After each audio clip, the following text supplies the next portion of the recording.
आपका स्वागत है आपके अपने YouTube चैनल सरकारी गुरुजी में। आज हम पढ़ने वाले हैं कक्षा 4 पर्यावरण और हम का अध्याय 13, जिसका शीर्षक है खेत से घर तक।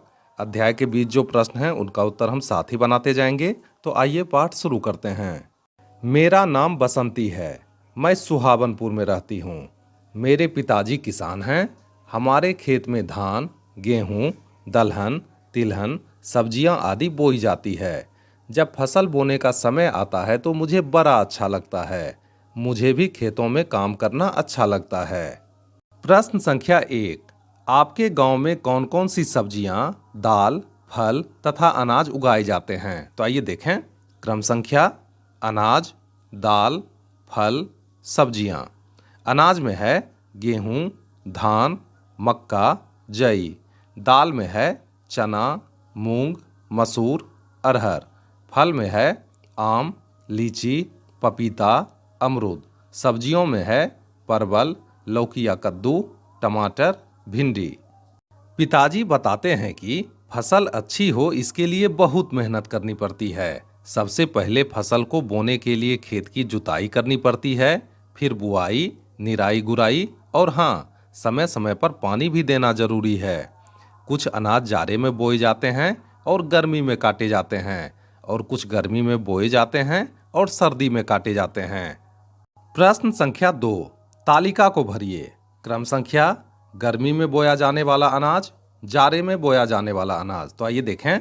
गर्मी में बोया जाने वाला अनाज है मक्का, धान, गन्ना, ज्वार, बाजरा, तिल, सोयाबीन, सूरजमुखी। जाड़े में बोया जाने वाला अनाज है गेहूं, मक्का, चना, बाजरा, सरसों, मसूर, मटर, उड़द। धान, प्याज, मिर्च आदि बोने से पहले उनका बिचरा तैयार किया जाता है। तैयार बिचरे को उखाड़कर फिर खेतों में बराबर बराबर दूरी पर रोपते हैं, जबकि गेहूं, मक्का, सरसों आदि के बीज सीधे खेतों में लगा दिए जाते हैं। प्रश्न संख्या 3। तालिका में भरिए। क्रम संख्या: बिचरों से तैयार होने वाली फसल, बीज से तैयार होने वाली फसल। तो आइए देखें। बिचरों से तैयार होने वाली फसल है धान, फूल गोभी, मिर्च, बंधा गोभी, प्याज, कद्दू, बैगन, टमाटर। बीज से तैयार होने वाली फसल है गेहूं, मक्का, चना, मटर, मूंग, सरसों, अरहर, मूंगफली, उड़द, तिल। आइए आगे बढ़ते हैं। प्रश्न संख्या 4। धान की खेती कैसे होती है? क्रम में लिखिए। तो आइए धान की खेती को क्रम में लिखते हैं। 1. धान की बुनाई। 2. बिचरे तैयार करना। 3. जुताई। 4. पटवन। 5. रोपनी। 6. निकाई। 7. कटनी। 8. मजनी। 9. ओसौनी। रामाधीन एक मेहनती किसान हैं। वह अक्सर अपने खेत पर ही दिखाई देते हैं। चिलचिलाती धूप हो या बरसात की बारिश, जाड़े का दिन हो या गर्मी की उमस, उन्हें खेत की हरियाली से बहुत प्यार है।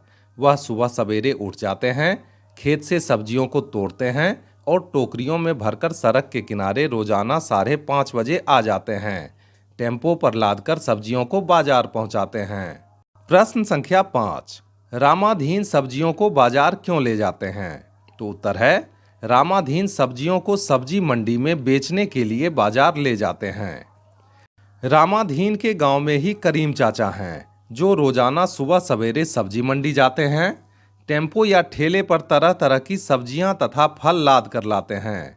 सड़क किनारे एक दुकान में उसे शाम तक बेचते हैं। प्रश्न संख्या 6। रामाधीन का सब्जियों को बाजार ले जाना और करीम चाचा का बाजार से सब्जियों को लाना, दोनों में क्या अंतर है? तो आइए उत्तर जानते हैं। रामाधीन अपनी सब्जियों को सब्जी मंडी में बेचते हैं, जबकि करीम चाचा सब्जी मंडी से सब्जियों को खरीदकर वापस गांव में बेचते हैं। प्रश्न संख्या 7। आप अपने इलाके में सब्जी बेचने वाले या बेचने वाली से बात कीजिए और पता लगाइए। तो इन प्रश्नों का उत्तर आपको स्वयं ही करना है। यहाँ पर लिखा गया उत्तर मात्र उदाहरण के लिए है। 1. उनका नाम क्या है? तो पता करके लिखिए। 2. उनको सब्जी बेचने में कौन कौन मदद करते हैं? तो उत्तर है उनको सब्जी बेचने में उनकी माँ और पत्नी मदद करती है। 3. वे सब्जियां कहाँ से लाते हैं? तो उत्तर है वे सब्जी मंडी और खेत से सब्जियां लाते हैं। 4.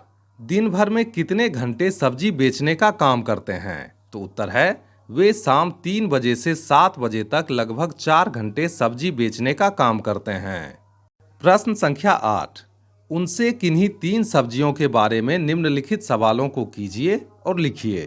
तो इस प्रश्न का उत्तर भी आपको स्वयं ही करना है। यहाँ लिखा गया उत्तर मात्र उदाहरण के लिए है। तो आइए देखें। क्रम संख्या सब्जियों के नाम। 1. सब्जियों के दाम प्रति किलोग्राम। परवल 30 रुपये किलो, भिंडी 25 रुपये किलो, करेला 30 रुपये किलो। कहाँ से लाए गए? तो लाए गए हैं परवल खेत से, भिंडी मंडी से, करेला खेत से। 3. मंडी से एक बार में कितनी मात्रा में सब्जियां लाते हैं? परवल 25 केजी, भिंडी 15 केजी, करेला 10 केजी। 4. किस माह में इन सब्जियों को आसानी से प्राप्त किया जा सकता है? परवल जून, भिंडी मार्च, करेला जुलाई। आइए आगे बढ़ते हैं। प्रश्न संख्या 9. आपके गांव में कौन कौन सी सब्जियां उगाई जाती हैं? कौन कौन सी सब्जियां बाहर से लाई जाती हैं? तो आइए देखें। क्रम संख्या गांव में उगाई जाने वाली सब्जियां, बाहर से आने वाली सब्जियां। तो गांव में उगाई जाने वाली सब्जियां हैं भिंडी, बैगन, बीन्स, करेला, कुंदरी, परवल, टमाटर, कद्दू, लौकी। बाहर से आने वाली सब्जियां हैं आलू, प्याज, कैता, शिमला मिर्च, चुकंदर, चठेली, मशरूम। आइए आगे बढ़ते हैं। प्रश्न संख्या 10. हम खाने के लिए जितनी भी चीज़ों का उपयोग करते हैं उसे उपजाने और हम तक पहुंचाने में कौन कौन लोग सहायता करते हैं? तो आइए देखें। 1. अनाज के बोने में। तो उत्तर है किसान। 2. बोने से तैयार होने तक। तो उत्तर है किसान और मजदूर। 3. तैयार होने से बाजार पहुंचने तक। तो उत्तर है किसान, मजदूर, व्यापारी। 3.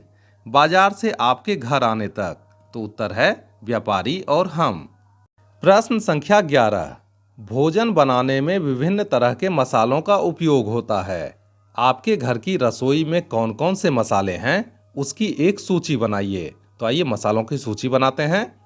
मेरे घर की रसोई में कई मसाले हैं जैसे जीरा, धनिया, हल्दी, मेथी, अजवाइन, सौंफ, मंगरेल, मिर्च, लौंग, इलायची, दालचीनी, हींग, गरम मसाला, मरीच, सरसों इत्यादि। प्रश्न संख्या 12. इन मसालों में से कुछ आपके आसपास उपजते होंगे और कुछ बाहर से लाए जाते होंगे। इनके नाम सारणी में भरिए। तो आइए देखें। क्रम संख्या आसपास उपजने वाले मसाले, बाहर से आने वाले मसाले। आसपास उपजने वाले मसाले हैं धनिया, मिर्च, हल्दी, सरसों, मंगरेल, सौंफ। बाहर से आने वाले मसाले हैं जीरा, मेथी, अजवाइन, लौंग, इलायची, गरम मसाला, दालचीनी, हींग, मरीच। प्रश्न संख्या 13.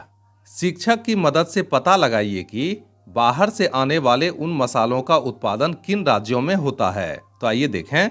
क्रम संख्या मसाले का नाम, राज्य का नाम। तेजपत्ता, इलायची, लौंग, दालचीनी, जायफल। इनका उत्पादन केरल में होता है। जीरा, सौंफ, मेथी, अजवाइन। इनका उत्पादन गुजरात में होता है। हींग, काली मिर्च, अदरक। इनका उत्पादन हिमाचल में होता है। परियोजना कार्य। आपके घर में उपलब्ध मसालों, दलहन, तिलहन एवं अन्य अनाजों के थोड़े थोड़े दाने लेकर गोंद की सहायता से चार्ट पेपर पर अलग अलग चिपकाइए। इनके नाम व उपयोग लिखिए। तो यह गतिविधि कक्षा कक्ष में आपको अपने सहपाठियों के साथ करनी है।